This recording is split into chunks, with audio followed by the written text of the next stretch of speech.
All right, first of all, it's not time to panic. This happens to great teams all the time. Look at the past few Super Bowl winners. I mean, they've suffered losses like this before.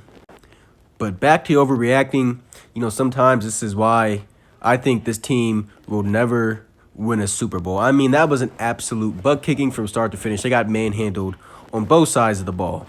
And when you get dominated on both lines all game, I mean, Kirk Cousins, you can't blame him for that loss there. And I'll always say, sometimes I am critical of Kirk, but I am not blaming that loss on him because he simply did not have enough time. I mean, Darius Saul went out, and the Dallas defensive line, they just got pressure. Then offensively, Dallas, they were able to run the ball, keep it out of the Vikings' hands for much of the first half, and I knew it right then and there. It was effectively over. But Dallas is a good team, I mean, they came in, they punched them in the mouth. This is the third straight year that they've came into U.S. Bank Stadium and won. This is the first time they've done it with Dak. And you see the Vikings, they lost to the Eagles earlier this year, 24-7. We wanted to see how they responded. They came back, picked up the win the next week, even though that was against Detroit. And not take away anything from Detroit, they just went a run on the road against the Giants. But this team, short week coming up. You have the Patriots coming in here. You haven't beat the Patriots since I've been alive. You haven't beat the New England Patriots since about 2000.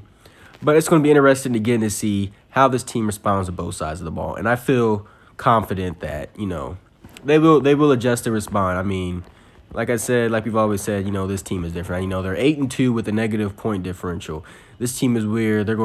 Something's gonna shake next week, but we don't know yet. We'll find out on Thanksgiving. But also, you had Cameron Dantzler out. You had a Caleb Evans out, Dalvin Tomlinson. I mean, and Darius Saul as well. So you had a few injuries, but not blaming injuries on getting your butt whooped like that, getting whooped by 37 at home. But it's eight. I mean, they're still 8-2. I don't know what else. I mean, the season's still gone way better than anyone could expect it. And hats off to the Cowboys. Hats off to Mike McCarthy who has the Vikings number. That's a good team. I'm not going to take anything away from them and their great win. But I'm still confident about Viking season. They're gonna wrap up the North, and like I said, this happens to Super Bowl teams a lot. So we won't know come January. This performance won't, I don't think, reflect on what's going to happen come playoff time. I don't think that'll happen whatsoever.